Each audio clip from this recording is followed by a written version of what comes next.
Good afternoon, or good evening, everybody.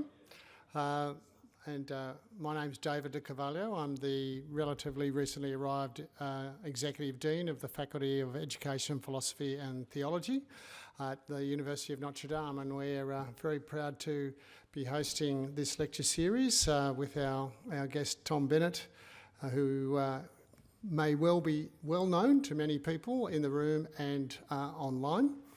A little bit about Tom. He was a teacher in the East End of London for 13 years. He's currently the director and founder of Research Ed, which is a grassroots teacher-led project that aims to make teachers research literate and pseudoscience proof, which is a good thing.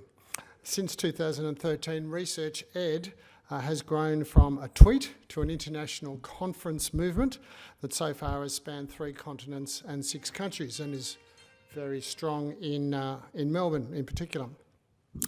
In 2009, he was made a Teacher Fellow of Corpus Christi College, Cambridge University, and from 2008 to 2016, he wrote a weekly column for the Times Educational Supplement and is the author of 4 books on teacher training, behaviour management and educational research, including the very well-known Running the Room. In 2015, he was longlisted for the GEMS Global Teacher Prize, and in that year was listed as one of the Huffington Post's top 10 global educational bloggers.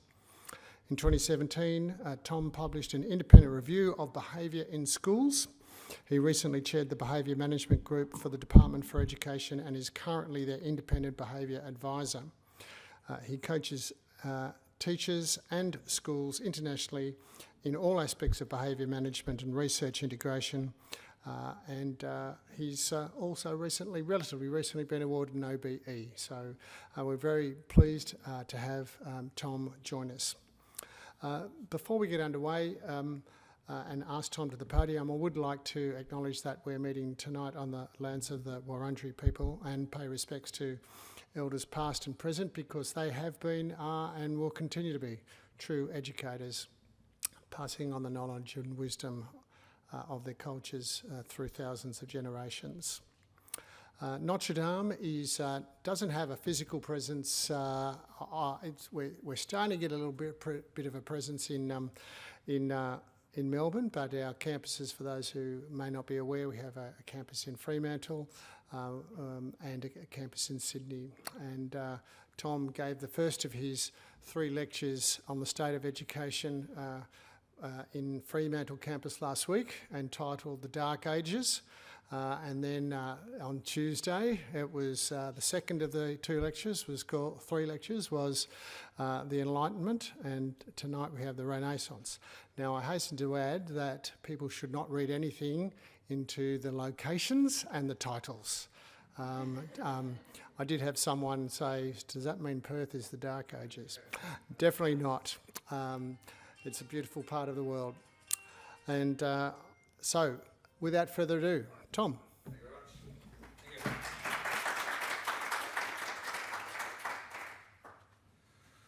Good evening. Can I have a slide, please? Thank you very much. Did anyone here, and can I have it sliding on? Is that possible? I mean, I can freestyle it if needs be. It's an elite group of people here tonight, so I'm sure I can go without notes.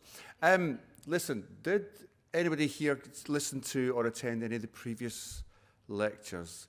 Yes, hello, God bless you. Thank you very much. There's one. Okay, I'm going to have that phone, please. Thanks very much. And you'll get it back when an adult picks it up afterwards. Okay, that'd be great. Thank you. Okay, so thanks for attending. I'm going to speak for about 45 minutes. And then, by all means, if you want to have discussions or questions about that, please feel free to do so. So the first lecture, I'm going to recap slightly for those of you who were, for some unknown reason, didn't attend the previous sessions.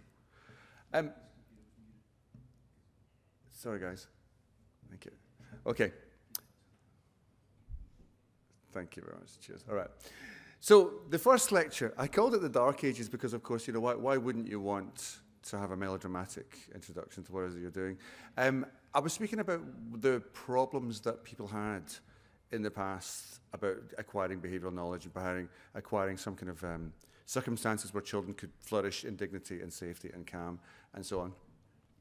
And the reason I call it the Dark Ages was because they are a near recent period. You know, this is a period when things were extremely bad for teachers and educators, and it's a period from within my lifetime. And I identified some of the main reasons why behaviour was such a struggle, particularly in the UK. And it was mainly around things like weak teacher induction, weak leadership induction, but also weak systems management and so on. And I'm going to come back to that in a little bit. So those were the Dark Ages, when anybody could say or do anything, when behaviour management was whatever you felt it was, and people could tell you anything and stick their finger in the wind, and you were expected to kind of copy or emulate that. So those were the Dark Ages. I should also mention that I'm not entirely historically illiterate. I am aware of the relationship between the Dark Ages, the Renaissance and Enlightenment, and the order in which they come. So please don't read too much into that.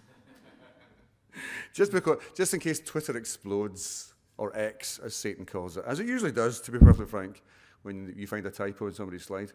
So I want to talk about how innovation happened. That was the second one, and then this one we're going to be looking at the future. And in the second lecture, I talked quite extensively about what I think was instrumental in the United Kingdom to change things, because there's been a lot of educational innovation and revolution in the United Kingdom. And, you know, I'm happy to confess that British politics has been a raging dumpster fire for a good some time. You know, I'm certainly not trying to come across as some kind of triumphalist, but I think in education alone, I think we've made some fairly hearty inroads. Of course, I would say that, given that I was part of the process, but at the same time, I am confident about it. So, the Renaissance. Now, of course, this isn't a historical lecture, but I think it's worthwhile making a comparison why I've called this lecture the Renaissance. The Renaissance is characterized by the 15th and 16th centuries, a revival of the ancient ideas of classical antiquity.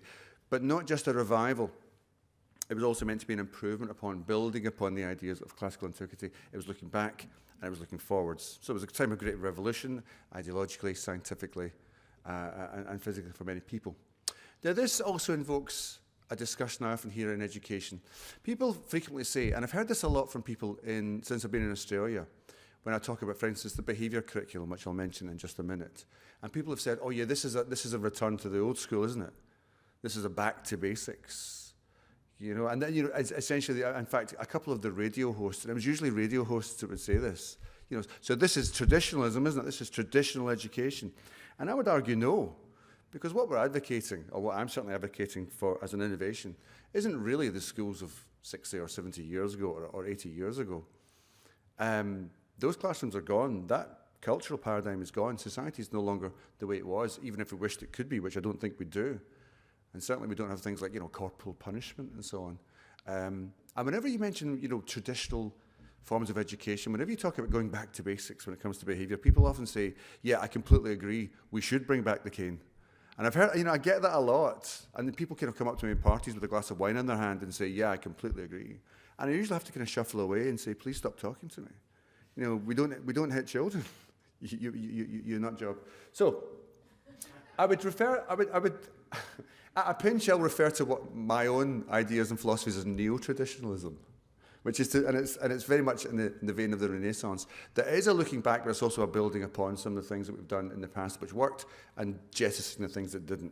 It's very similar to the classical versus neoclassical movements that we saw in art and science and culture. So, the first thing I would say, in terms of looking to the future, how do we innovate? How do we renovate education? We've made a few inroads in the UK, which we're quite proud of. And the first thing I would say is that in order to innovate an education system, in order to improve behaviour, whether at a systems level or at a classroom level, the very first thing we need to acknowledge that behaviour is very heavily centred on learning, that we learn our behaviours. The behaviours are not buried in the hard drives of our mind. They're not burned into our DNA. They're not something we can take for granted. Behaviour is something which we learn. Or rather, learning is probably one of the biggest factors in our behaviour. That when a child is born, they know very little. And they acquire the behavioural habits that help them to flourish in different social circumstances through empirical processes. They observe, they imitate, they reflect. Maybe sometimes they get direct instruction by adults and peers round about them. So there's a complex process of observing your external environment and responding to the stimulus that the environment offers you. And this, of course, would be a perfectly good definition of behaviour in itself. Behaviour is everything that we do. Children aren't born knowing how to tie their shoelaces or blow their nose or sleep, which is God's little joke on all parents, of course. Children don't know any of this. They're not born knowing how to do it. We are unusual for many species, we have large brains, extended infancy periods. We need extended periods of rearing from 1 or 2 or more adults. We're essentially learning machines in that respect, but it means we're helpless for long periods of time. So we're very good at learning, including our behaviour, which is why I say that behaviour is strongly amenable to pedagogical approaches. If you want someone to be a good driver of a car, you could give them a car and say, don't hit things, which is certainly one way to approach it. Or we could teach them how to drive a car. We could teach them what we want them to do. Or you could just give them a car and say, if you hit something, you go to prison. Or if you hit something, your car will crash. And in my opinion, the traditional and near recent and near modern models of behavioural management has revolved around that, just exactly that. We drop children into school and say, good luck. The children who come from fortunate socio-economic circumstances, who have been fortunate enough to acquire loads and loads and loads of social learning and understand how to say please and thank you, how to wait their turn, how to hold a pen, how to turn a page. You know, all these basic things we often take for granted are not taken for granted in every household in the world. And children experience different levels of social training, as it were, in that respect. And the child that comes from a fortunate environment comes to school already preloaded, even by the time they get to kindergarten or early years, preloaded with behavioural habits that help them to flourish in the complex institutional environment of a school. Some children don't get that. Some children get something in between. And some children who come from traumatic or chaotic or neglectful or abusive environments learn, well, we would call them bad habits of behaviour, but to them it's just simply the stimulus, the response that makes sense to them at the time. This isn't about blaming children. Blame is irrelevant at this point. I'd rather understand it so we know what to do about it. And children that come from chaotic backgrounds frequently find themselves behaving in ways which don't help them at school. They might be impatient or rude or selfish or self-centred or violent or aggressive or whatever. And it makes sense to them, but we wouldn't call it good behaviour, because there's an understanding that what good behaviour is the ability to select the correct behaviour for the moment that you're in. That's what I mean by good behaviour. And the reason why we select the right behaviour for the moment we're in is in order to succeed. Which brings me to another central point in my hypothesis, which is that the reason we want them to behave is because we care about them. We want them to behave because we love them. We want them to behave because we want them to be safe. And that brings me to the idea of the behaviour curriculum. We teach the behaviours we wish to see, not as a sole means of behaviour management, but a central one to behaviour management. If I want somebody to be a competent driver, I teach them how to drive. If I want someone to be a German speaker, I teach them how to speak German, rather than prohibiting them from speaking French and English and everything else. I teach them what I want them to do, and that should be the emphasis. And yes, we're going to come back to consequences and boundaries too. But that is the, shall I say, almost trivially profound realization I came to about 10 years ago. I don't think it's controversial. I'm not saying it's the only factor, but it is a central factor in the way that we behave, how we are socialized. And of course, genes, I'm certain, play some part in this. Of course they do. But I can't do anything about that, so I don't care. As an educator, I'd be much more interested in what levers we can pull, creating an environment in which behaviour is more likely and misbehaviour is less likely. That environment is an educative one. It is a pedagogical model. And the children that come to school preloaded with the skills they require in order to succeed and flourish at school, I'm delighted for them. I wish every child had that opportunity. But they don't. And so that leaves us with a stark realization that if some children don't possess the skills and habits they need to flourish in a complex environment like a school or an institution of any kind, then it is up to us to do so. We don't simply have the right to do so, we have the duty to do so. The behaviour curriculum. People who work in early years or with younger children will be aware that about 50% of what we do is teaching the behaviour curriculum, teaching them how to go to the toilet, teaching them how to sleep, teaching them how to blow their nose, teaching them what to do if they get upset, and so on. And we find that this continues through a child's life, and gradually the scaffolds are removed, and pedagogically we can give them more agency and more freedom as they demonstrate the competence and the habits that help them to flourish. And we see with some children, particularly children from violent, chaotic or neglectful backgrounds, that sometimes we have to continue these processes long into late adolescence, long into early adulthood. We have to teach them how to manage their own behaviour. We have to teach them what to do if they feel upset. We have to teach them what to do if they feel threatened or they want to hurt somebody. This is a teaching process, and many behaviours are amenable to it. not solely amenable to the teaching process. There are other things we have to do also, and some of them might be therapeutic, some of them might be pastoral, some of them might be consequential or deterrence. But this is a strong core for modifying the behaviours we wish to see. And this, to me, was transformational in the way I approach behaviour management and training, and also innovation at a systems level.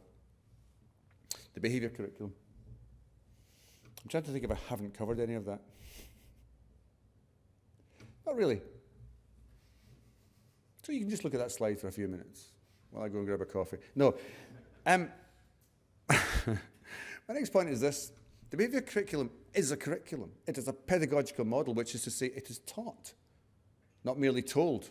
I can't tell you how to drive a car.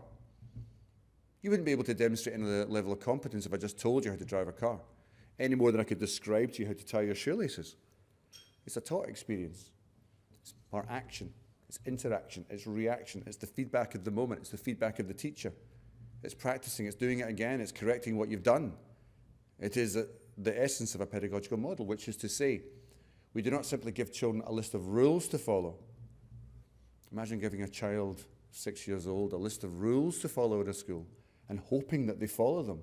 Well, good luck with that, because you're assuming all kinds of intellectual understanding and self-determination and personal self-growth by that moment. And yet that's what we do with children. Welcome to school. This is what you have to do. We teach what they have to do. Even working with my own children when they're very, very little, you could tell a child to tidy their room. But ladies and gentlemen, statistically speaking, that is an unlikely event to occur in my household, n equals 1. Until I realised that if I stood or sat with my children and tidied up with them to show them how to do it, not only are they doing something with the adult, which means that they're more likely to participate because they're getting attention, they feel wanted, they feel observed, they feel like they matter, but they're also learning the process as they go along. Now, the science of learning, it's a term I'm relatively uneasy with, but it seems to be a shorthand for many things, so I'm quite happy to use it in this context. This is why I don't regard the behaviour curriculum as a traditionalist model from the 1970s or something like this. Because when we teach, well, to be honest, we've learned quite a lot about how we teach in general. Teaching is a science, it's also an art, it can be a craft, but it's definitely amenable to empirical observation. There are some things which we are reasonably sure seem to work more than other things. And none of this is certainty, and there's nothing that works everywhere, as Dylan William would say, and everything works somewhere. And I think that element of caution, that reticence, that inability to 100% commit to anything is necessary in the pursuit of understanding. And indeed, it's part of the scientific method. We constantly test and retest our hypotheses. And so too with the science of learning. Bless you. So, what do we know that seems to work quite well with most children most of the time? Well, an understanding of cognitive load theory, which is fairly close to home, given that Professor John Sweller is still at the University of Melbourne. I could be wrong. I had the great pleasure. Is he gone to Sydney? New South Wales, my apologies. Just edit that out. I had the great pleasure of meeting John Sweller again for the second or third time a few days ago. So lovely to see him still slugging away in the badlands of education. Cognitive load theory, the idea that we mustn't overload children's cognitive bandwidth in terms of their working memory, and that we should do so in a style which is amenable to transfer to long-term memory. This is true also of behaviour. We don't expect or ask children to do things which are over-complex. Not at first anyway. We chunk it up or chunk it down and make sure that they're good at something before they move on. So rather than simply saying to a 3-year-old child, tidy your room, brush your teeth, and make some breakfast for yourself, we teach them how to do these things in stages and steps, which appeals to their abilities, their cognitive apparatus, the stage they're at in their developmental process, and indeed the things that they are capable of doing. So we think about how we teach the stuff to children. We think about the behaviours that we teach them. We think about what's appropriate. You don't say to a class full of children you've never met before, behave. I mean, you can say it if you like, but it won't have the impact you're looking for. Because when we say behave to a room full of 25 people, what you end up is 25 different understandings of the word behave, because it's an abstract concept. And working with children in the specialist or extremely challenging behavioural environment, you often find that children of sometimes very advanced years don't know what you mean by behave. They may have a sense themselves, but they don't know what you mean. So it's utterly important, if we want to make sure that children understand this, we pay attention to their cognitive load. Are we talking to them at an appropriate level that they understand? Are we using a language they understand? Which brings in something else like, I don't know, Rosenshine's principles of instruction. Very popular these days. The idea that there are probably better and worse ways of instructing or communicating information in a memorable way that sticks. Again, none of this is 100% certain. We're talking about probables and most likelies here, and I think it's always important to remember that. But Rosenshine's principles are a reasonably robust framework for us to lean into when we instruct people. So, for example, instead of saying to a class full of children, behave, you might say, go over there, take a reading book, sit down quietly, take your jacket off and do silent reading for 5 minutes. The clarity of expectation makes it much more likely that children will understand and therefore do what you're asking them to do. It will not guarantee it, but then nothing does. But it will make it much more likely than saying behave to a room full of people with 25 different understandings of what behave means. Retrieval practice, I'm sure we've all heard of that. Everything here are very much the greatest hits of what's sometimes called the so-called learning sciences. I think it's just wise to attend to them. So, for example, retrieval practice, one of the most robust things we know about learning is that we forget things. You know, the Ebbinghaus's famous forgetting curve. And of course, because we forget things, how do we find it? We define it with retrieval practice. We think about things. We revisit them. We process them. We do things in an active way, in such a way that they become embedded more and more deeply into our long-term memory. Well, if that's the case, then we have to make sure that when we teach children how to behave, we don't just leave it at the first step, that we remind and revisit and repeat and remind and revisit and repeat and help children develop a much deeper understanding of what it is we're trying to say, or rather a much more memorable understanding of what it is that we're trying to say. We don't just simply teach behaviour on day 1, although we must, but we teach it on day 2, day 3, day 4 and day 1000 until they leave, and even then just keep teaching just in case. Children need to be reminded of these things all the time, and every time we interact with a child is a potential moment to uphold a behavioural norm or a behavioural routine. Formative assessment. Now, this doesn't at first seem like a useful application of learning sciences when it comes to behaviour, but it's very, very formative. It's very, very important, when we consider that the reason we use formative assessment in a pedagogical sense is to revisit and remind students of what they've already learned, but also to correct errors and to give high-quality feedback on what they've just done.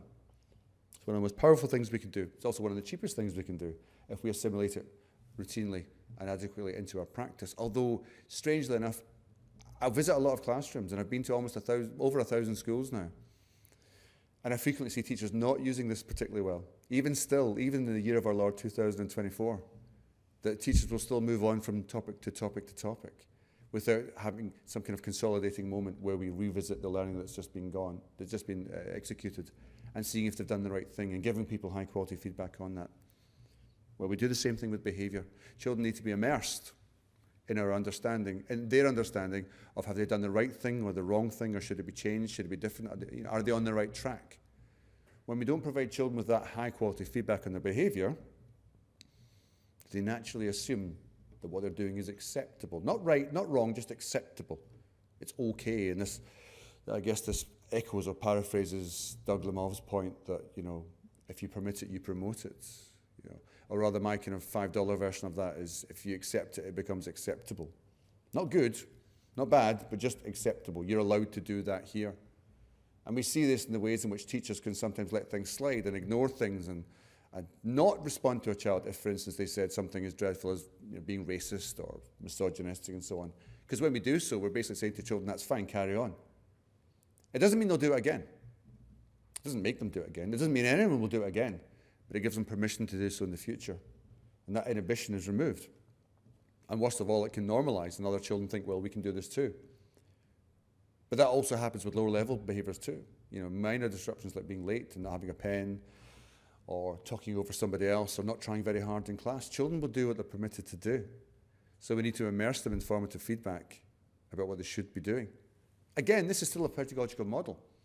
Now, at this point, when it comes to feedback can involve things like mild sanctions and deterrence. But it can also involve conversations, interpersonal cues, eye contact, proximity, nudges, direction of voice, reminders, cautions, congratulations, praise, encouragement, or side swipes like, do you need some help? Can I help you? Supportive measures. These are all responses to behaviours which fall below the optimal. Direct instruction, of course, is a major one here. From the work of people like Professor Colin Kirsten at the University of Utrecht, we know that children, particularly novices, require more direct instruction than experts. The difference between novices and experts has been well explored. And it's the same behaviourally. A child of 3 years old is not as competent as we are at, for example, the art of self-regulating our behaviour by sitting listening to a lecture for 45 minutes. Everyone here gets a behaviour stamp on the way out. You're more than welcome. I'll stamp your cards. And because of that, we know that when we explain behaviour to children, we have to speak at their language and their level. And we have to repeat ourselves more. And it's far more teacher-led. Now, this also mirrors the natural authority that the adult and the teacher has to have in the room. This isn't an authority of value. The adult isn't more important. The adult simply has a different job. And the job is an authoritative one, to make sure that they run the room, as I fairly repeatedly like to say over and over again. So, how do we embed these ideas more structurally? Because everything I've described so far could apply to the classroom. And when I work with teachers, those are the bones that I hang my framework on.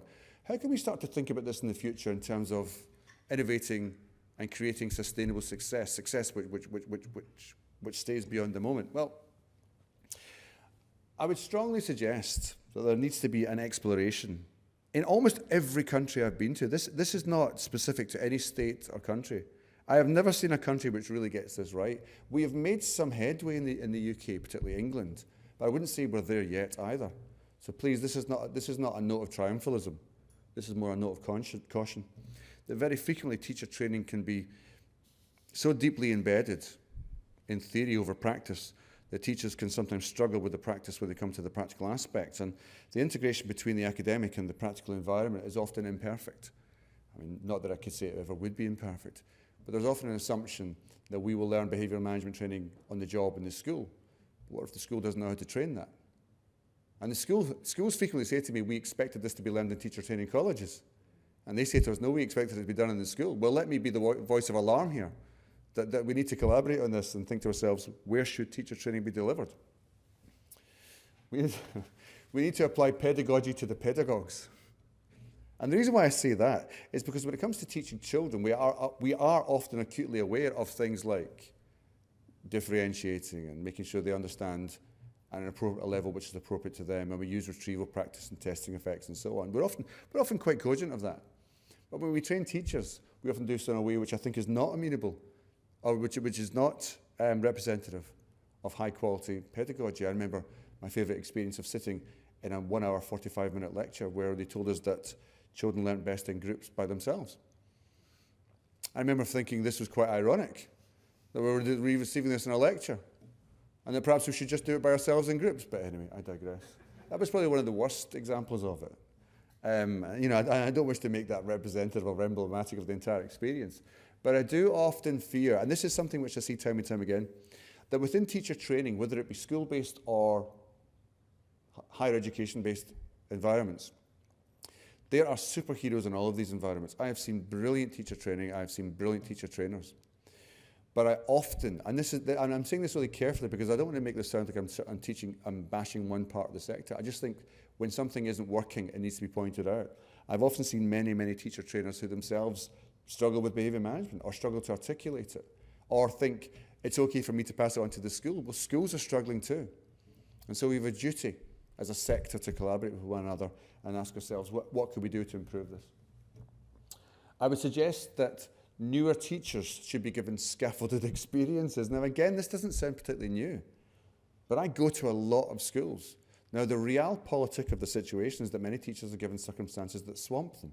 They're given the toughest classes and tall timetables. And again, this is also connected to other things beyond people's control, like recruitment, workload, and so on. But this is not an ideal scaffolded environment. New teachers need scaffolded experiences from which in order to learn.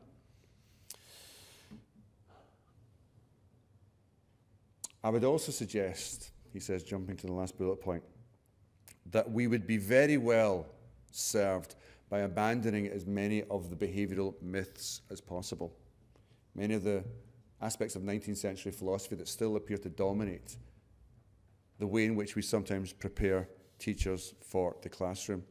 I am tired of working into school environments and supporting people who've been struggling with the idea that, for example, children only learn best in groups, or, for example, the children must always co-construct their knowledge with one another, or, for example, the myth that children will naturally by themselves behave if we simply kind of get out of the way, in a kind of, almost like Jean-Jacques Rousseau is haunting us at every step of the way. I mean, as I think I said in the last session, Jean-Jacques Rousseau had 5 children, all of whom he abandoned to orphanages. This man is not a role model by any shape and form, nor does he even know which way up a child goes. And he wrote a book about an imaginary child, which we were all supposed to emulate as an instructional method. But I do sometimes see that. In fact, I see it rather a lot. I see the idea that children will behave if we simply speak kindly to them. Children will behave if they know that we care about them. Children will behave if the lessons are relevant to them. Children will behave if the lesson is well planned. There's a germ of truth in all of these. Of course there is. Children, of course, need to be loved. Lessons, of course, need to be planned.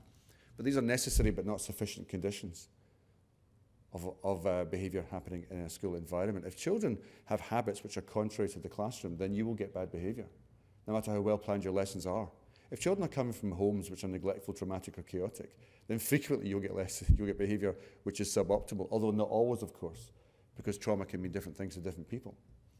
And in that respect, I would also urge caution when we look at the more therapeutic interventions which are used to work on students' behaviour. We need to be very careful about avoiding somewhat ideological or philosophical implications about how children behave. The idea that all children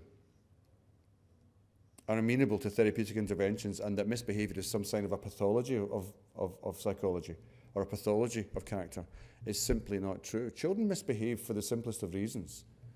Maslow alone could provide us with a dozen reasons. Children behave for status. They misbehave for status, they misbehave for attention, they misbehave because they want to feel like they matter, or sometimes they misbehave to feel safe, and so on.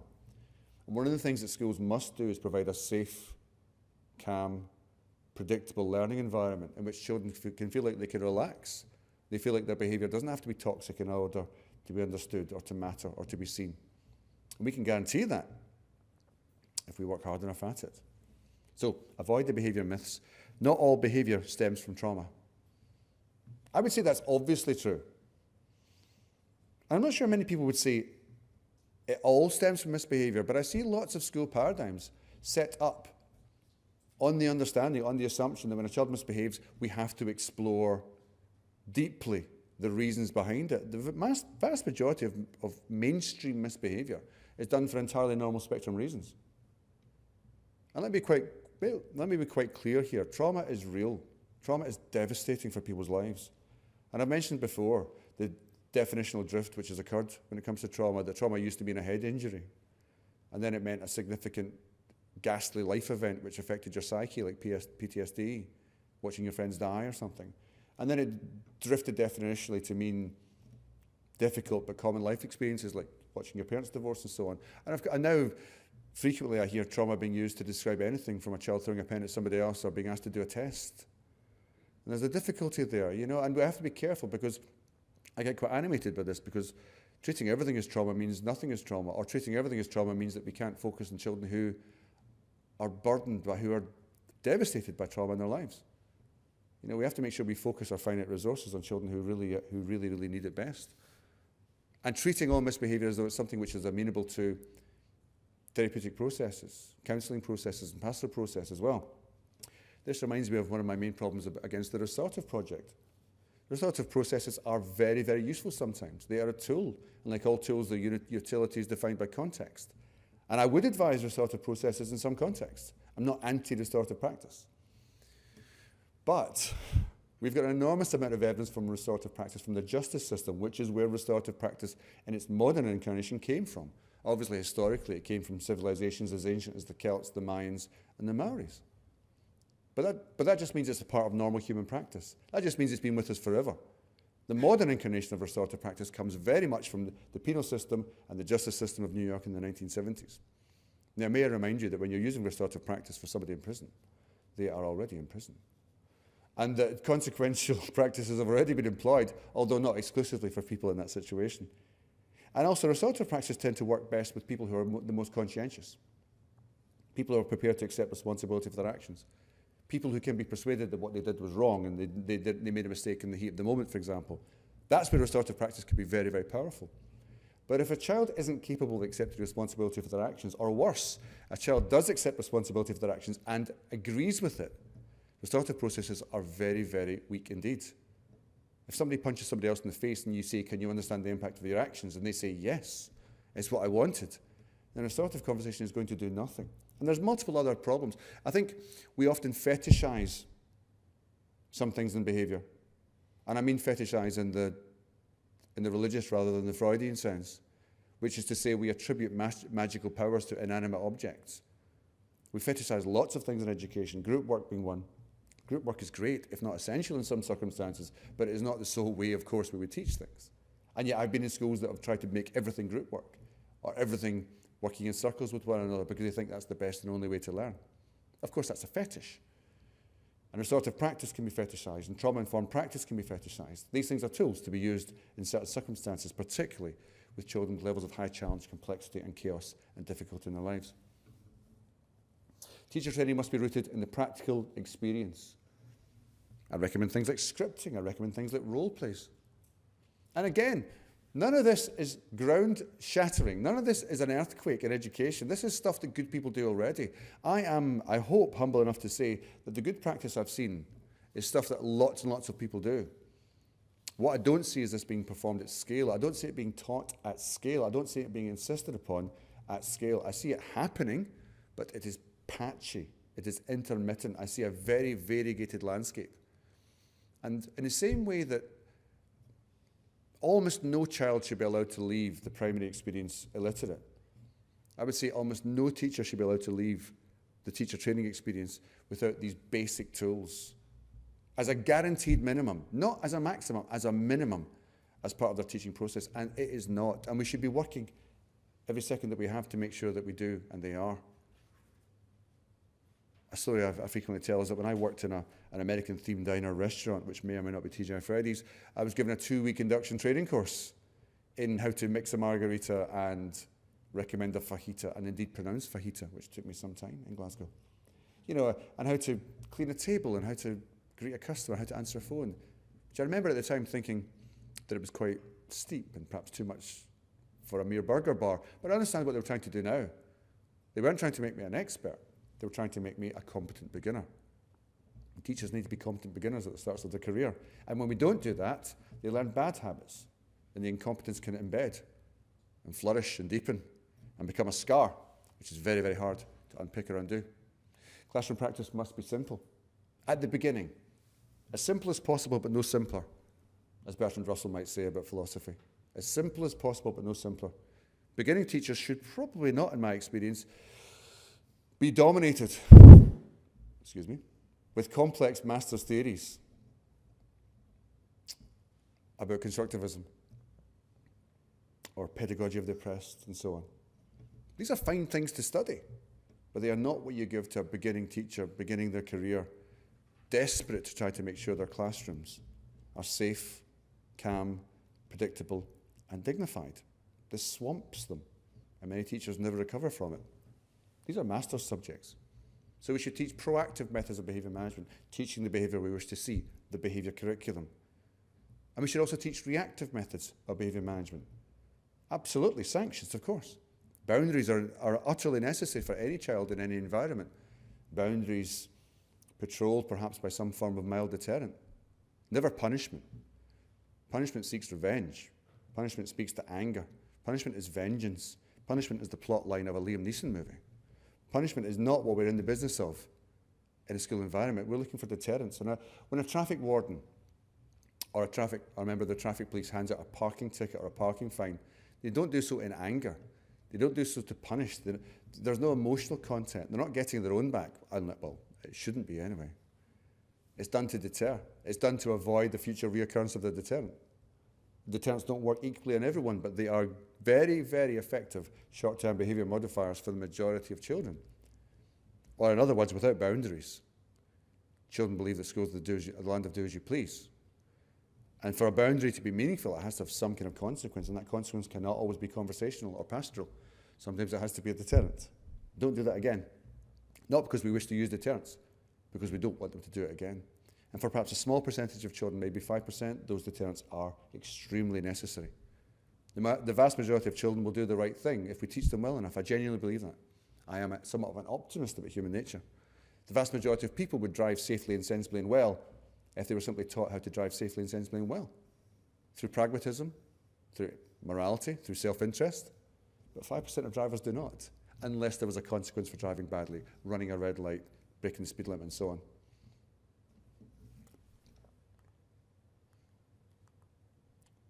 Looks like that's the end of the show. 1 second. Thank you. Did you do that manually? I appreciate that. Thank you so much. Right. And then on to leaders. I've barely mentioned leadership just now, so I'll just skim through it, which is that leaders are, in my fairly humble international experience, also often underserved by the training structures which should be supporting them. I see lots of leaders who are brilliant at their jobs. I often see leaders who are brilliant despite their training rather than because of it. I often see leadership training as being somewhat ad hoc. It's very, very intermittent. It's very inconstant. Again, some schools, some universities offer wonderful leadership training programs, but it is very variegated. It is very, very patchy. And many leaders are promoted in a battlefield sense. They're promoted because they were good at a previous job. So a teacher becomes a head of department, for example. A head of department becomes a head of faculty or year. Head of year becomes a principal teacher or a principal or a vice principal. And often the training is very, very much done on the job and intermittently. There should be a very strong sense of leadership being trained how to create and deliver a behaviour curriculum. I think this is one of my worries about the ways in which the behaviour curriculum might be getting rolled out now in different states of Australia. I'll come to that in just a second. But if you want to run a school, then the behaviour curriculum has to be designed at the school level.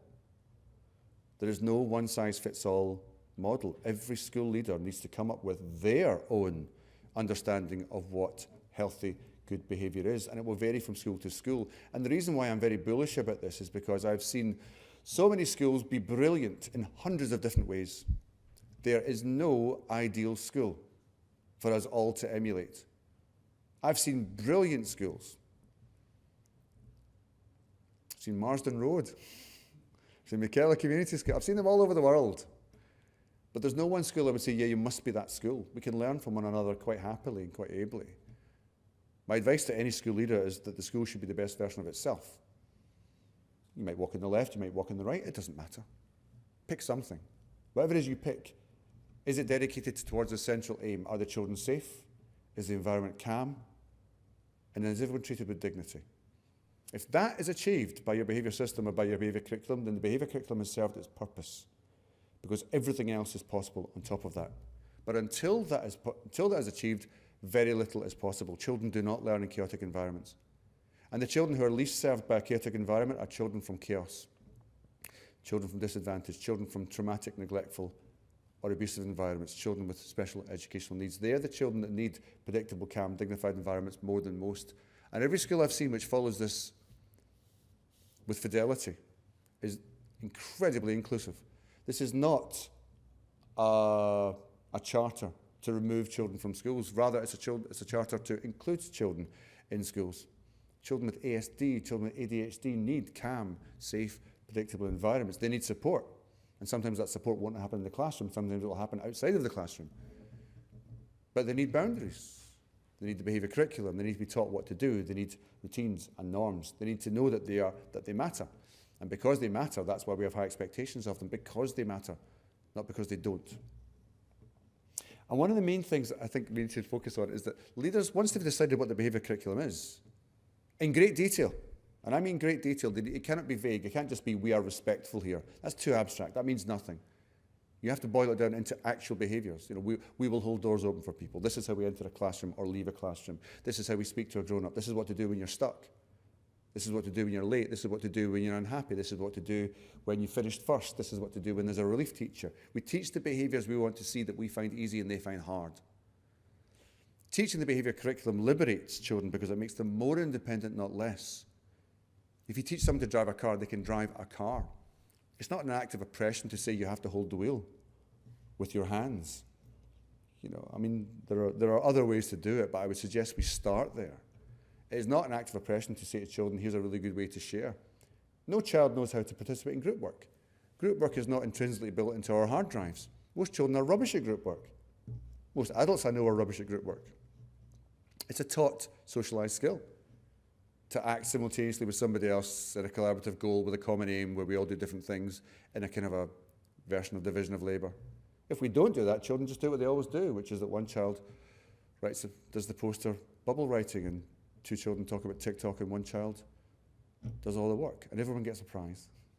And everyone gets a prize, which is why group work is a very tricky thing to get right, rather than just being something automatic that people fall into and do so successfully. They do not. They do not. And anyone that's met a child will be aware of that.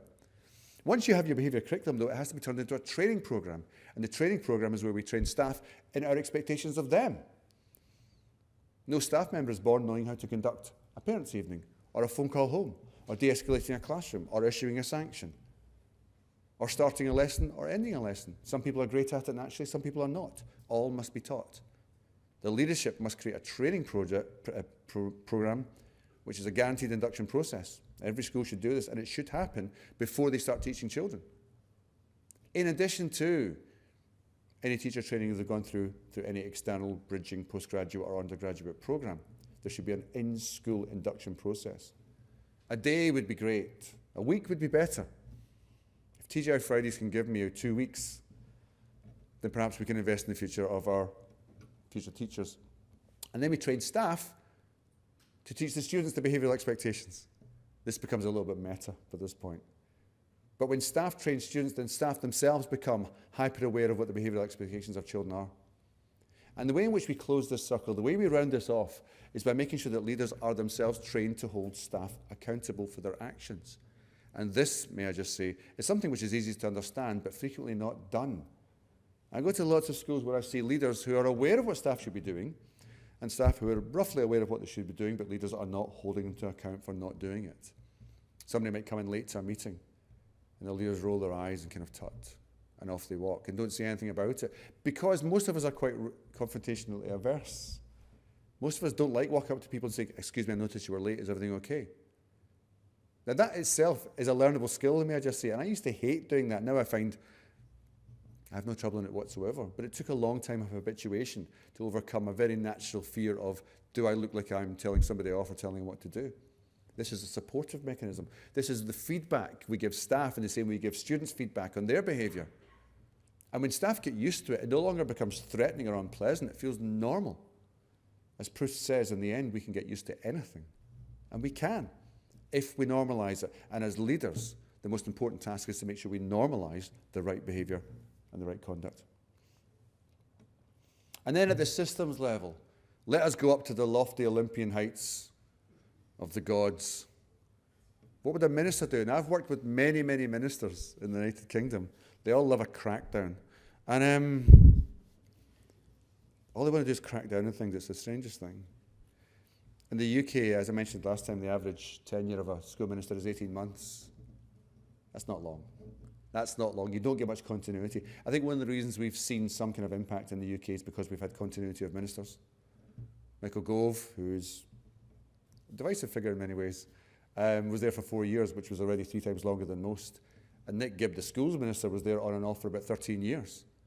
He was probably the golden thread behind most of the reforms in terms of sustaining them, from phonics to behaviour to curriculum and to assessment. I would suggest anybody involved at a ministerial level should think very closely and deeply about the quality and the method of teacher training. We should think very closely about the methods and the ways in which we train our leaders. Are they trained at all? What is guaranteed? Look very closely at their curriculum, at their syllabus, and indeed the pedagogy of how we train adults. As I say before, we often abandon pedagogy when it comes to teaching adults. It often becomes an afterthought. We often find that when somebody has attended and finished a course, we deem them to be qualified, but they are not. They are certified, and that's different. It can and should be the same, but often it's not. We also need to think about accountability for training providers. And one of the things that seemed to have a big impact in the UK was holding training providers accountable for what they were teaching and how they were teaching it. And this was closely tied to things like budgets and allocated numbers and so on. Now that can be a very tough pill to swallow. I understand when any system changes, sometimes that will be. But it has created a much more unified sense of what training providers deem they should be expected to deliver. When I conducted a national behaviour review of the UK teacher training providers to ask them, how do you teach behaviour management? Very few of them responded with anything at all other than headlines. And the reason was, as I found when I explored it more deeply, was that behaviour management was being very scrappily taught. A lecture here or there, you know, something in a book, an article to read and so on. And then nobody could agree with that or endorse that. And when I spoke to the leader of the organisation in which they all joined, he said, actually, we would actually embrace some kind of guidance as to what it is that we should be doing in this area, not because we're incompetent, but because we don't really know what's right. We would like to know what is considered to be the best practice so we can at least lean into it and lean towards it and indeed help to develop it, rather than everybody doing something and not knowing what everyone else should be doing. There are also other systematic things that can be done at a local or national systems level, which is to say you can have strong behaviour guidance which offers specific examples of what can and cannot be done. When I rewrote the behaviour guidance for schools in 2023, we tried to make sure that it wasn't just global, abstract, vague advice. It couldn't just say things like all children must be respectful, because of course what does that mean? We would give exemplars to say, well, you know, this is what it could look like, for example. We also made a list of things that were acceptable rather than just prohibited. We also made things that were encouraged. So we said, for example, it is absolutely clear that schools have got the right to exclude if they need to. Only when they need to, and here's the criteria for doing so, but we will back you if you follow these criteria. Not because I want exclusions to be common, they should not be. The average primary school in the UK excludes once every 17 years. It is a unicorn event, and perhaps it should be. But schools need to know when and how they can do such a thing, and there needs to be a national network of specialist intensive care environments for children who need intensive care. And I say this with some bullishness. In the UK, we have what's called alternative provision or pupil referral units. It's akin to the behaviour schools or special schools. But there needs to be environments for children who don't just have severe difficulties or disabilities, but environments for children who are really struggling to cope in a mainstream environment. Because if they're struggling to cope in a mainstream environment, I guarantee you that the teacher and their class is struggling to cope with them in a mainstream environment. We love these children. We want them to get the support they need. And when somebody's rushed from a GP to accident emergency and from accident emergency to intensive care, we don't say the GP failed. We say the GP referred the person to the support that they need. Some children need higher ratios of staffing, higher ratios of training. Some children need a lot more love than other children. Frequently, it's the children that are the hardest to love. We need people who are trained to do so in specialist environments. And those specialist environments can be on-site or off-site. It doesn't make a huge difference to me, but there need to be specialist environments available. And that is a huge deficit still existent in the United Kingdom, particularly England. And I know that in some states in Australia, this is still something that perhaps could be resolved. The expectation is still that the majority of children with mild to moderate special needs must be coped with in the mainstream classroom. Many children with extra mainstream needs can and should be dealt with in the classroom, but many of them should be done outside of the classroom in the same school environment, perhaps in a pedagogically discrete, contained environment, like a suite of corridors with specialist staff and so on, with the aim always being to reintegrate, with the aim always being, we will help support you with your behaviours until you can reintegrate. That's an intervention, not a punishment. And I guess this is my last specific note of caution. Are we okay for time, David? 5, good, thank you, that's almost perfect. A specific note of caution, and this is perhaps more relevant to the local context, and it's something we wrestled with too in the United Kingdom when we were thinking about the behaviour curriculum. It is very dangerous to say, you must have a behaviour curriculum, and then not give any further support on that. Because the danger is then that people will just do anything they please. It is very, how shall I put this? When you work with policymakers, you realise that their levers are usually to do with big things like models and funding and so on. Because understandably, those are the levers they find most available to them to pull. It's very difficult if you're an education minister to reach into an individual classroom and change practice. But of course, if practice doesn't change in the classroom, then nothing has been done. And in the UK, we had all kinds of debates about academisation of schools and charter schools and free schools and removing schools from the state sector and whatnot. This is a very, very, very long-winded, distant way of affecting change in the classroom, although I think it has done eventually. When you have a behaviour curriculum, it is not enough to simply say, we have stipulated that all schools must have a behaviour curriculum. because you're asking people to do things that they may never have attempted before. I would argue very strongly that most schools have some form of a behaviour curriculum already, expectations and so on, but they might not call it a behaviour curriculum. This is just simply a name for it. But I think it's a useful name because it's a very useful lens. And so I would urge any minister or department or local authority or whatever the operant level is, I would urge them to come up with resources of different types of behaviour curriculum that people could use, to use as role models and templates, arpeggios and scales with which they can play jazz, rather than saying you must copy this one school, this one behaviour curriculum. I would be very concerned about stipulating behaviours that every child must be able to meet. I would be very concerned about stipulating a behaviour curriculum that every school must follow. For example, super walking or silent. I never heard of super walking until I came to Australia. It just means walking in a line behind a teacher. I don't think it's very controversial, if I'm honest. But silent corridors, for example, I wouldn't want to stipulate that. I would want schools to have that if they wish. Or chatting corridors. As long as the school is calm, safe, and dignified, that's the aim of the behaviour curriculum. After that, everything else is possible. I would argue that that is definitely the end of my presentation. It's been a delight and a pleasure to deliver all three of the sessions so far. And I hope I've made a cogent, incremental argument. I cannot promise I'm correct, but I promise it's an accurate reflection of my experiences and my understanding to this date. I'll probably change my mind in 10 years' time. Thank you very much for listening. I'll take some questions from the floor in just a minute, okay? Thank you very much. And thank you for coming.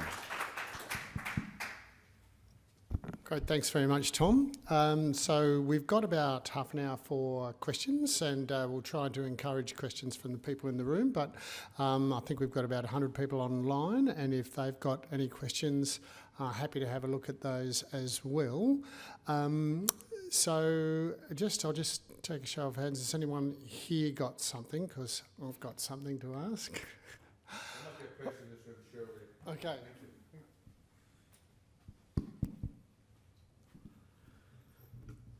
Thank you very much. My name is Fred. I'm from one of the schools in Melbourne. Hi. It was really inspiring to listen to you. I followed the online presentations that you gave. That was Thank really you. great. Now, my question is in regard to shifting the culture of a school where teachers have that expectations that students come to class with the right behaviours, and we see that that might not necessarily be the case. So we want to shift the culture of that school to one where a behaviour curriculum is seen as something normal, as something that teachers implement in their lessons, and not just telling students how to behave, but sort of guide them through this. Is there any advice that you can give how to tackle this? Absolutely, and thank you for the question. It's a very good question. I think having expectations of student behaviour is fantastic, but I think the expectation for them to behave with no further prompting is doomed, obviously doomed. If you give a simple command to a class, like get your books out, then you can guarantee that a third of them will do so. A third of them will do so erratically or tardily, and a third of them will pretend they don't have a book. You know, and this is just human nature to some extent. So just having the expectation is not enough. And I've met enough teachers, and I understand why. I've met a lot of teachers who will say things like, I'm not here to teach behaviour. I'm here to teach maths or whatever. And I usually say, brother, are you in the wrong job? Because teaching is and always will be a relational activity. It's interactional. You know, I do something that I'd like you to get good at. You do it. I watch you. I give you feedback and encourage you to do something, and then that induces my further subsequent feedback. It's interactional, obviously, right? If you want to lecture children without interaction, then go make YouTube videos. You know, or become a behaviour consultant, one of the two. But the way in which we move that needle is by, I didn't really talk about this very much, but it's very, very important. You begin with values. You begin with, this is why we're going to behave. And to be honest, I've never found anything more useful than simply referring back to good old Abraham Maslow. You know, security, safety, dignity, and so what is everything? I would start all my lessons by saying to a child, I would say, welcome to my class. I can't wait to teach you. You know, I'm excited about teaching you. I love my subject and I love teaching people like you. Everyone here can succeed. Now that sounds simple and perhaps a little bit artificial. Use your own version. But you can see what I've dropped in there. You know, you matter, this learning matters, you can do this, I believe you can do this. They may never have heard that. That can be very powerful for some children. Some children will just go, yeah, of course I can do it. And then you move on to the child and say, right, in this class we're going to be safe. It's going to be calm so we can learn and succeed. And I'll treat you like you matter because you do. Good manners for everyone. In order to get all of that good stuff, here's how we're going to behave. So you start off with the values and then you move on to the behaviours. Otherwise they think you just don't like children.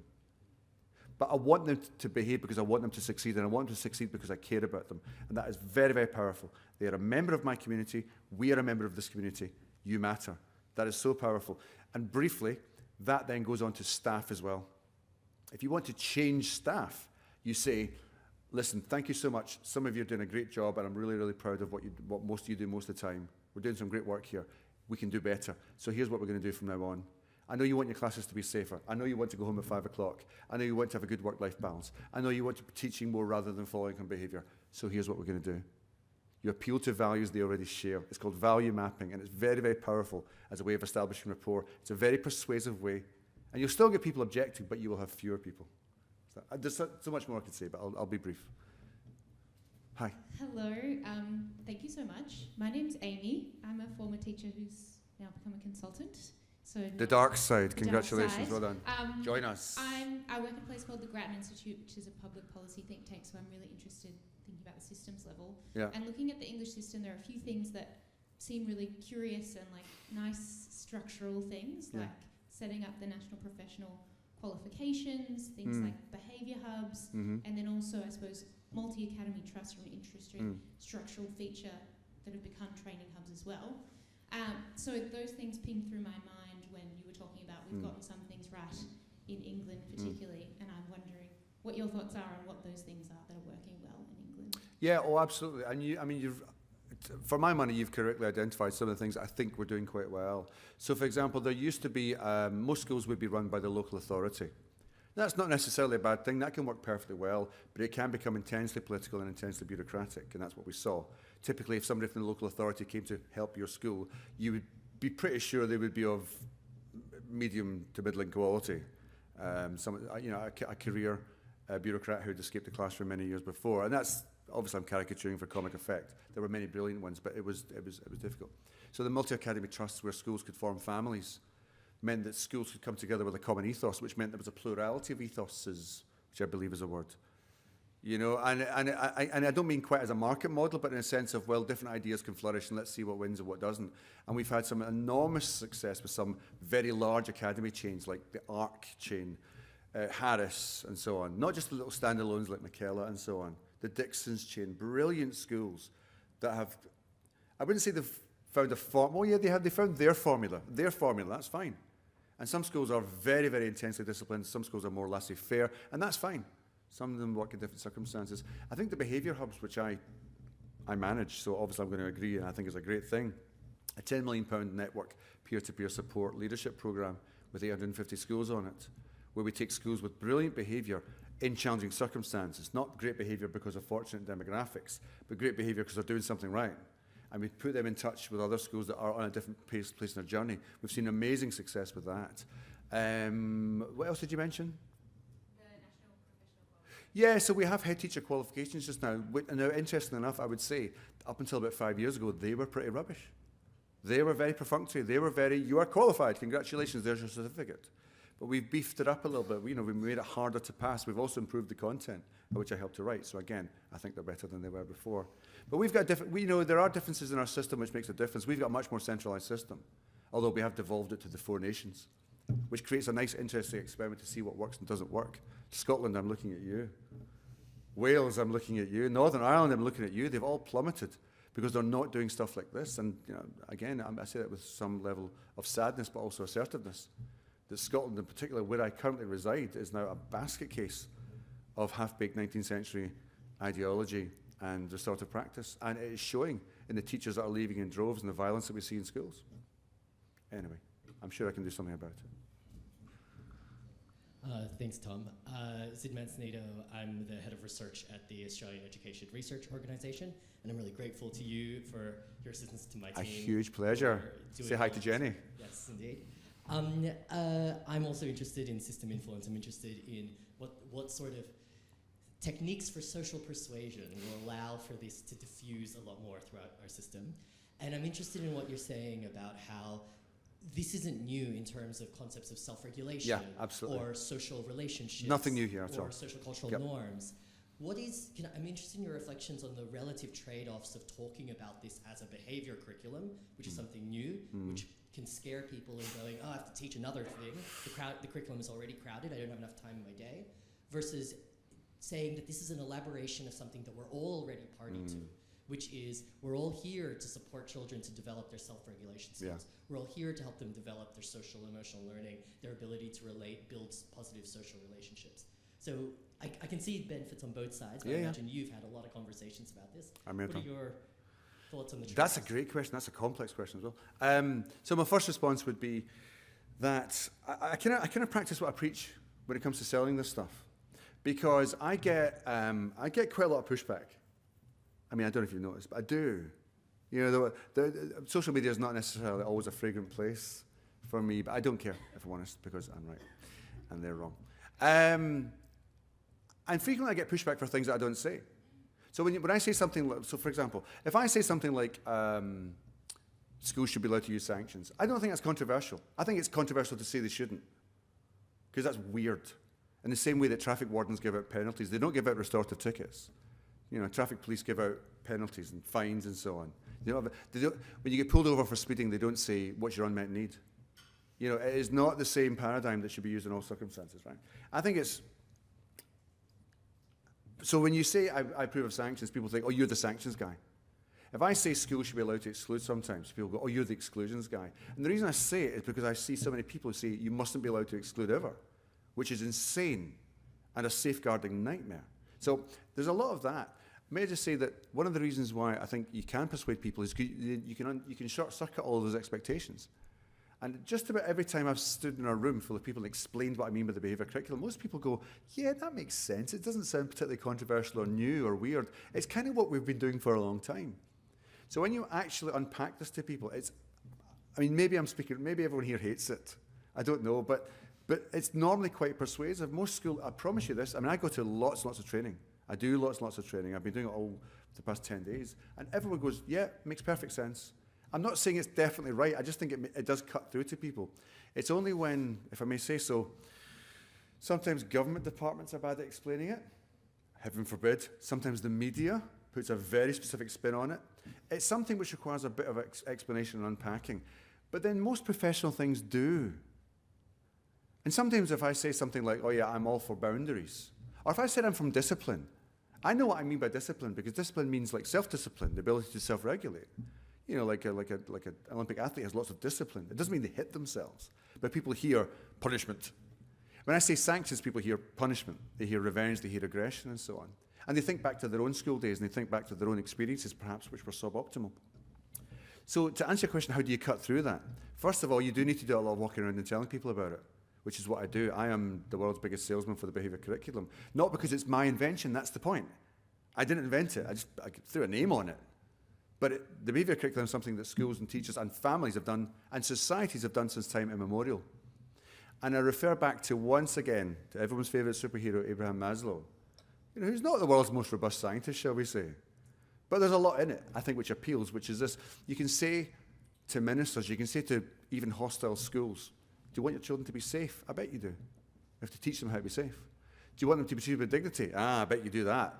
Do you want them to have a calm environment? Yes, you do. It's very persuasive because apart from psychopaths, most of us want that.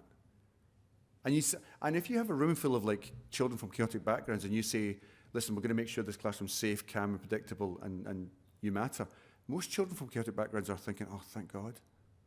They might not show it. They might respond, with boundary testing, which of course they do. So in terms of persuading, for instance, ministers, I think the reason we made some headway in the UK was A, the golden thread, sustainability of ministers. We had a pincer attack. We had ministerial push, so creating system pressure from above, but we also had groundswell pressure from below. Now that definitely exists in Australia. There are lots and lots of people interested in what is sometimes loosely called the science of learning, although that could be done with some interrogation. and also the behaviour curriculum and so on. There are quite a lot of people who are interested in this. When those two things meet, it becomes quite useful because people need to be persuaded and there has to be a hell of a lot of dialogue. There's no quick fix to this. There's a long, slow burn of a fix, but I always say that education is a 10-year heartbeat. We started working on this kind of stuff in about 2013, and we're starting to see the fruits of our ambitions in 2024. So it's time for a change, I think. So Tom, just got a few questions. I'll be quicker, I promise. People online. Got lots of questions, so I'm interested in the parent piece. Schools and leaders are told we need to work in partnership with our parents, yet we are finding the gap seems to be increasing between school expectations and what parents are prepared to support. A significant number are with us, but those not seem to be increasing in most schools. What have you seen of schools who are able to bring their parents with them successfully, not elite private schools, but in other system and other disadvantaged schools? That's a great question, and we haven't mentioned really parents this evening at all. We can do a lot with parents, and sometimes this feels like ninja levels of behaviour management because we're trying to reach past beyond the auspices of what we can actually directly have any leverage over whatsoever, but that's not true. Behaviour management isn't all about compulsion, a lot of it is persuasion. 95%, I'd say, is persuasion, which is why the behaviour curriculum leans into intrinsic motivation. We persuade, we teach, we make people feel competent to do the right thing because they know they can do it. That's a big difference in someone's behaviour. We can do the same with parents. What I've found works very, very well with parents who are a bit belligerent or against the school is to acknowledge and understand that the vast majority of parents care more about their children than we do. It's their child, after all. But I'd say 1% of parents are toxic, wrestling with mental health problems, addiction, difficulties in their own lives and so on. You know, very, very belligerent, deeply ingrained habits that we just can't overturn. I don't think we're looking for a 100% success rate. We will never get that. But I think 99% of parents can be brought on board. Some of those parents, though, express their love in a toxic way by being overtly anti-authoritarian or defying the school or supporting their child no matter what. Now, as Dr. House would say, every child lies. I mean, everybody lies. And every child can sometimes lie to their parents, and parents can think, oh, my child said he didn't do it, and so on. And you would hope the default would be the parent would say, well, let's explore this with the school, as opposed to, no, my child didn't do it. We're seeing a lot more defiance from parents now since COVID. I can only assume, I mean, my hypothesis, and I hope it's a strong one, is that COVID has sadly rather broken somewhat the social contract between parents and school, between parents and state. The assumption which has existed for over a century now that you must send your child to school. And then for a long period of time we said, you must not send your child to school. In varying, I know that circumstances were different in different states and so on. But that's what we've seen in lots of countries, and I can only assume that's a big part of it. Now, what this means is that children have lost the habit, and parents have lost the habit of working with schools so closely because the assumptions are no longer there for some of them, particularly in a very small minority, who would be the most persistently recidivist anyway. So the tactic I would use, sorry, to answer the question eventually, is that schools can be extraordinarily proactive with their parental groups. And rather than being satisfied with 80% turnout rate for the induction evening, looking for a 99% rate. And the people that don't show up are the ones you need to see the most. So arrange alternative evenings and coffee mornings and knock a few doors, perhaps, if you have to go and see them, and say, welcome, this is what we do. This is our behaviour curriculum. This is our culture. This is how we help your child to flourish. Because they love their child, and so do we. And that's how we build rapport with people who might be belligerent. We establish rapport by establishing common ground. We value MAP. And what we both value is the success of the child. So if you explicitly say to parents, we care about your child's safety, their success, their dignity, these are common concepts, obviously. Most parents are thinking, yeah, that sounds good. That's what I wanted. And then you said, here's how we do it at school. Here's how you can be an ally to us. Here's how you can help us help your child to succeed. That is very powerful framing for the vast majority of parents, but it must be done proactively. Otherwise, the first time we encounter parents, we're saying, your child misbehaved today. And they automatically think, well, what did you do about it? You know? I think we'll get through this. I think we'll get out of that. I think it'll take some time, though, for parents to get back into the habit. I would also remind you that all the evidence we have suggests that it's not that all parents have become more belligerent towards school. It's a small percentage of the already worst ones who've become more belligerent, if that makes sense. In the same way that truancy has increased internationally. But it's not all students are now missing more days. It's the small group of already recidivist truant children who now miss even more, the persistent truants. they've magnified their truancies several-fold. Tom, another online question. Lead school psychologist here and working a lot in this space. Where do you see school psychologists working best to make a difference? Often schools refer to us to fix the kid. Yeah. We both know that the systems around the student need to be working, and a lot of my experience shows lack in teacher confidence and competence to change the environment, teach expectations and utilise natural consequences in the first instance. But not all teachers want to hear from a psychologist about less intrusive measures to shape behaviour. Working alongside admin is obvious, but how can we support teachers and kids without passing judgment on either? Oh, brilliant. Love that question. I've worked with some amazing educational psychologists who've changed children's lives. The best ways in which they've done so is by not assuming that they have some kind of responsibility over the classroom. The educational psychologist does not have the classroom as part of their environment. And so when an educational psychologist said, this child must be allowed to leave the classroom, that might be a reasonable adjustment, but it also might not be. If you say something like, this child should be allowed to shout out, this child doesn't like being corrected. And I've seen really unhelpful suggestions from ed psychs who seem to think that there's only one child in the classroom, because if teachers have to deal with multiple children in the classroom, and what affects one often affects the other. So you can't simply let one run around. You can't simply let one leave whenever they feel like it. But the best ed psychs I know are very, very aware of that and are very sensitive to that. The best ed psychs I know work with children as early as possible, but of course the ed psych doesn't get there until the school refers them, because they don't have interventionary powers beyond that. So schools need to be thinking about much earlier intervention for some children. That schools need to be better at tracking their data and working out when children's misbehaviour is habitual and when it's more deeply embedded, when there's perhaps a greater problem which can be resolved and unpicked in some shape or form. I think that whenever I work with specialist environments like pupil referral units or behavioural schools, schools with the most challenging children, they usually get them when they're about 14, 15, 16 years old, which is coincidentally in the UK is just before examination cycles begin. And that's normally when a school says, right, that's it, we can't manage this anymore. And as I said before, the average primary school excludes once every 17 years.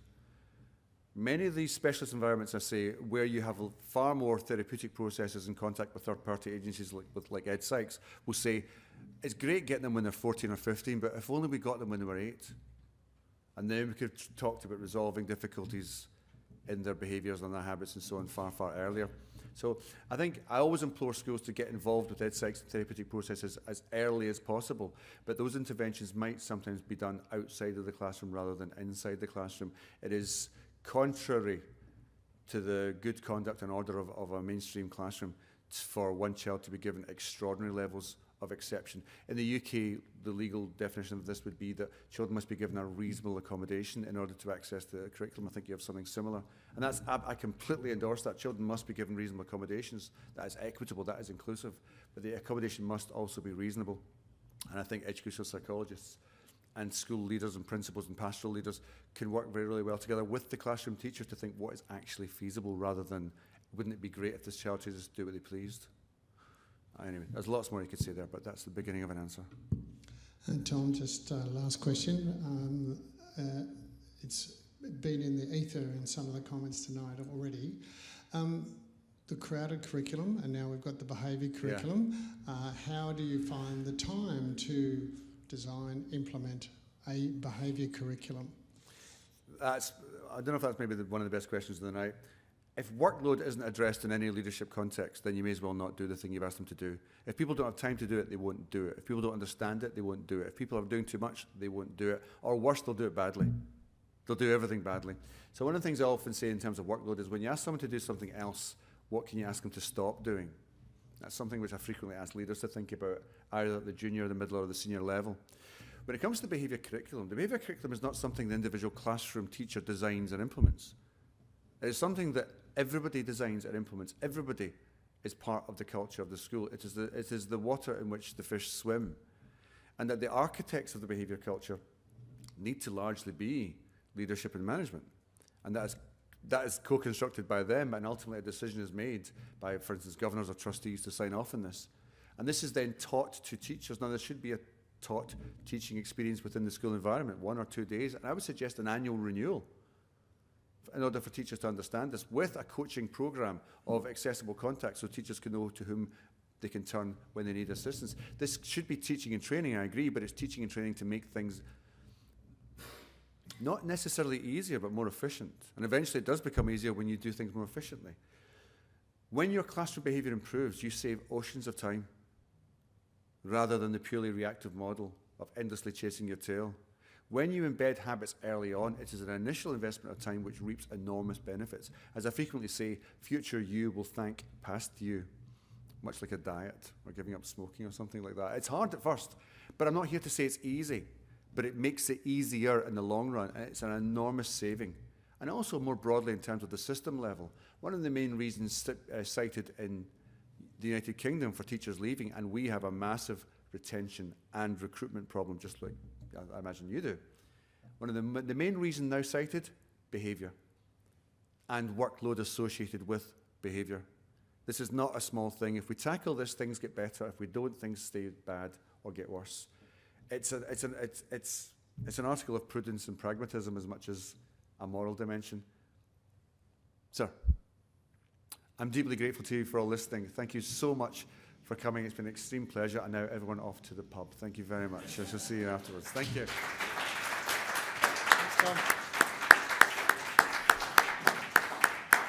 Tom. Thank you, Tom. There's been an enormous level of interest in your visit to Australia at the moment. It's just been extraordinarily timely for a number of reasons. We've now got new standards for initial teacher education, and at Notre Dame we're reviewing all our initial teacher education courses to ensure that they are meeting those new standards, particularly in relation to what we teach our students about behaviour management, amongst other things. The ministers have recognised that this is a serious issue, and most recently we had the principal wellbeing survey, which highlighted for the first time how bad things can get if poor behaviour is allowed to escalate in terms of threats of actual or threatened violence to principals. So this is a very timely visit of yours. You've got a great reception. We've put these lectures on to encourage public debate, and there's been plenty of that. Tom's been on the radio, done lots of media, and I think tomorrow you're on commercial TV on the project and other things, having discussions there as well. So I think it's been really good, and we're very grateful for you. I do have a present for you. Those of you who tuned into the Sydney event would have seen me try this on, or Tom try it on, as a result of which I had to get a different size. So I'm going to reprise that gift giving, Tom, if you don't mind, if you could come up. All right. So we have a special, very Australian gift for Tom. I'm going to act surprised now. Yeah, yep. This is just great. Absolutely. May I? Go, please. Look at this. Look at this beauty. Look at that. You know what? It's what I've always wanted. Yeah. What you got? I keep forgetting. What you call it again? That's it. Well done. Okay. Okay. Thank you very much. All right, ladies and gentlemen, thank you for coming out, and for those who have tuned in online over the last 3 lectures, it's been a terrific event, and thank you very much. Thank you.